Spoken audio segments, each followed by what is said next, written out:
Kita boleh kembali dulu Pak, ini belum selesai Pak. Silakan Pak Jokowi, Pak Ma'ruf, Pak Prabowo, Kita Pak kembali Sandi. sejenak, Pak. Ini masih bagiannya moderator Pak, jadi belum boleh dipotong. Ini karena begitu akrab dan hangatnya. Ditahan pendukung para paslon. Kita tadi sudah sepakat di awal ya, Jangan pernah puas dengan apa yang sudah dicapai. Dan kalau sudah di layar, ya nggak berhenti bahwa kamu muncul di layar dan selesai gitu. Banyaklah membaca dan banyaklah belajar.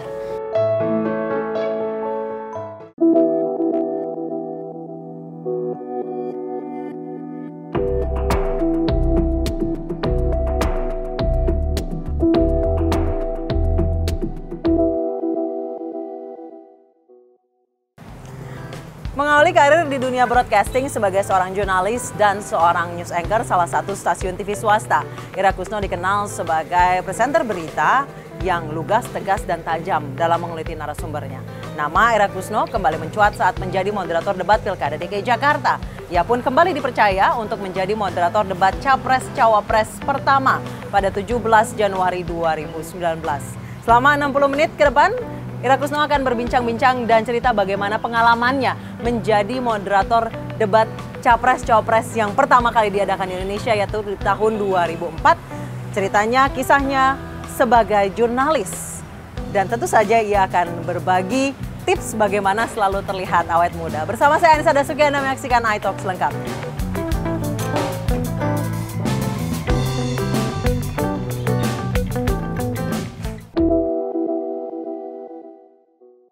Kita boleh kembali dulu Pak, ini belum selesai Pak.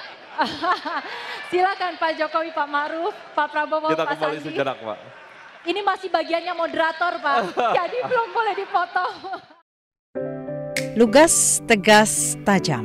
Itulah pembawaan sosok wanita yang satu ini. Ira Kusno kembali menarik perhatian publik. Wanita cantik tersebut kembali dipercaya oleh Komisi Pemilihan Umum untuk menjadi moderator pada debat Capres-Cawapres perdana. Ira Kusno merupakan jurnalis senior di Indonesia. Perempuan bernama lengkap Dwi Novi Ratri Kusno ini lama berkarir di salah satu stasiun televisi swasta Indonesia.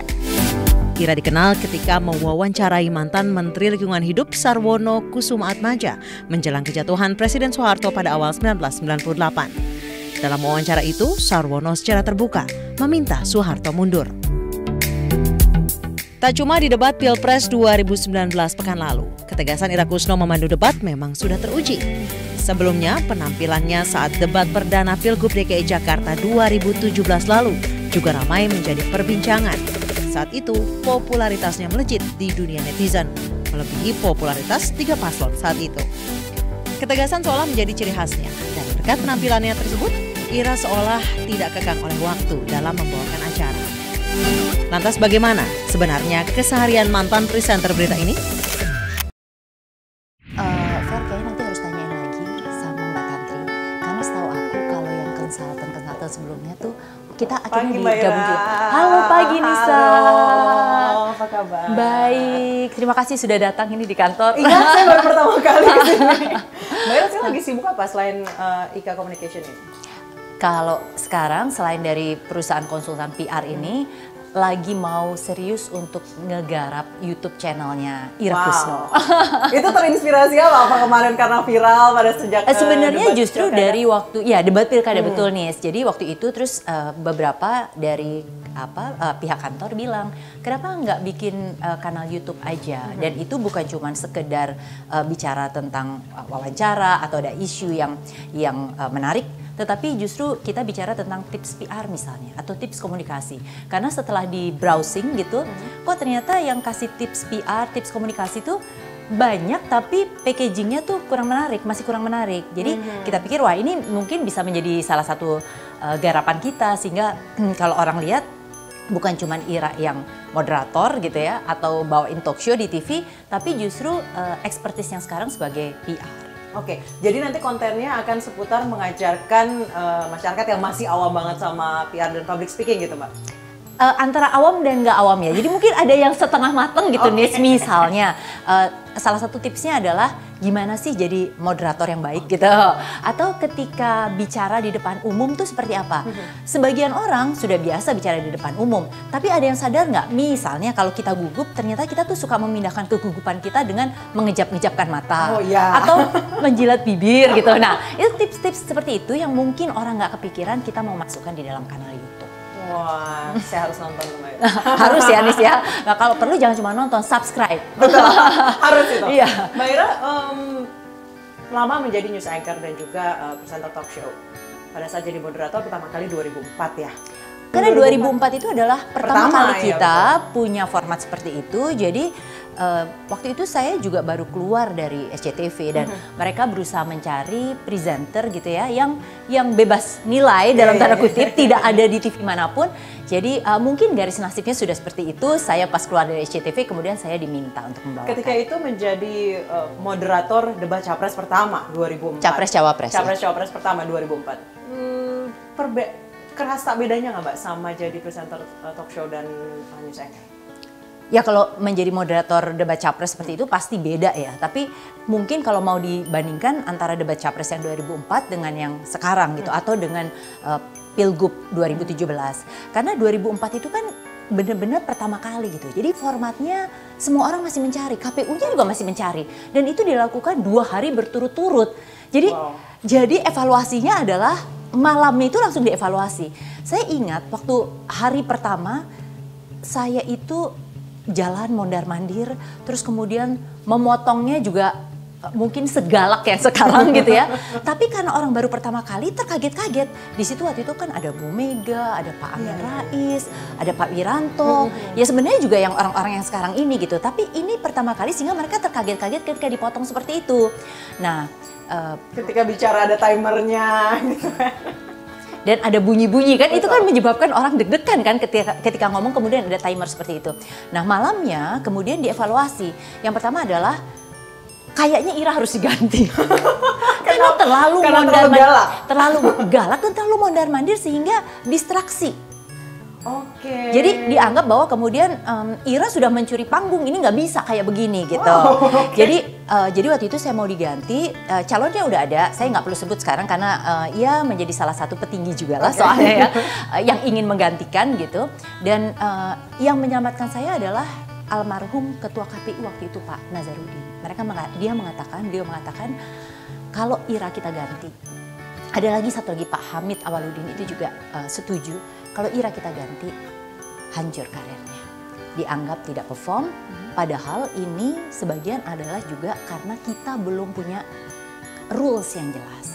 Jadi lebih baik beri lagi Ira kesempatan, kita batasi saja koridornya sehingga kemudian yang muncul memang adalah para paslon itu. Oke, ketika Mbak Ira dievaluasi oleh, ya apalagi paslon-paslon itu yang menganggap Mbak Ira mencuri panggung mereka. Mencuri dan terlalu galak itu tadi. Itu deg-degannya kayak apa Mbak? Jadi saya waktu malam itu ya selesai membawakan, itu waktu saya keluar, kan saya ingat itu di Hotel Borobudur. Waktu saya lewat kerumunan orang, itu orang udah bisik-bisik gitu ya segala macam dan sifatnya lebih negatif. Kelihatannya mungkin semua orang itu kaget dengan model seperti ini dan juga tidak mengira bahwa bisa harsh untuk pemotongan waktu, untuk alokasi bicara para paslon. Saya sendiri ingat pagi ketika breakfast, itu saya sampai nggak jadi masuk restoran karena begitu masuk itu ada beberapa orang yang baca koran dan ngomongnya semua negatif tentang saya. Jadi saya begitu masuk diomongin saya balik lagi gitu, Nis. Tapi ya itu. Akhirnya saya dibilangin diinformasikan oleh KPU dan mengatakan Ira tidak kita ganti, tapi peraturannya kita ubah, kita ganti. 1, kamu nggak boleh jalan-jalan. 2, untuk waktu kamu lihat, kalau memang masih bicara tetapi sudah hampir titik, sudah biarkan saja. Supaya orang gitu juga nggak kaget dipotong di tengah-tengah. Jadi seperti itu dan juga ketika misalnya kamu bicara mungkin lebih banyak senyum dan sebagainya. Ini emang sesuatu yang serius, tapi kan tidak perlu juga seperti itu. Artinya bawakanlah ini seperti ketika kamu menjadi host talk show, menjadi lebih cair dan sebagainya.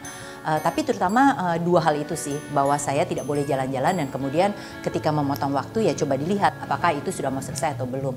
Dan itu yang menyebabkan di hari kedua itu jauh lebih smooth, jauh lebih baik dan para paslon juga menjadi lebih nyaman. Dan saya ingat waktu itu sesudah debat saya itu hampir dipeluk oleh Pak Hamid begitu ya, karena kita waktu itu tegang sekali nih dan sebenarnya kan sudah mau diganti. Tapi akhirnya ya Pak Nazar dan Pak Hamid yang mengatakan, yang pasang badan ibaratnya buat saya gitu ya, cobalah ini sekali lagi karena memang sebagian itu adalah kesalahan dari pihak KPU yang koridornya mungkin masih terlalu lentur, dan karena ini pertama kali semua orang juga mau mencoba, ya kita beri Ira kesempatan sekali lagi. Dan alhamdulillah itu berjalan dengan baik. Ketika 2004 itu pertama kali jadi moderator debat Capres-Cawapres, nervous nggak?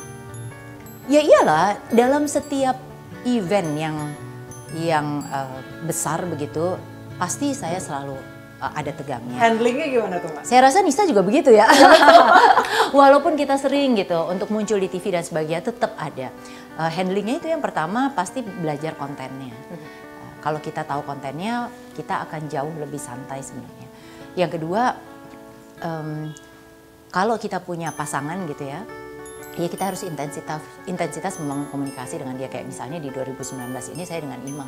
Jadi saya coba bicara dengan lebih intens dengan Imam supaya chemistry-nya dapat dan kita saling backup begitu. Yang ketiga adalah ya biasanya saya suka zikir gitu ya.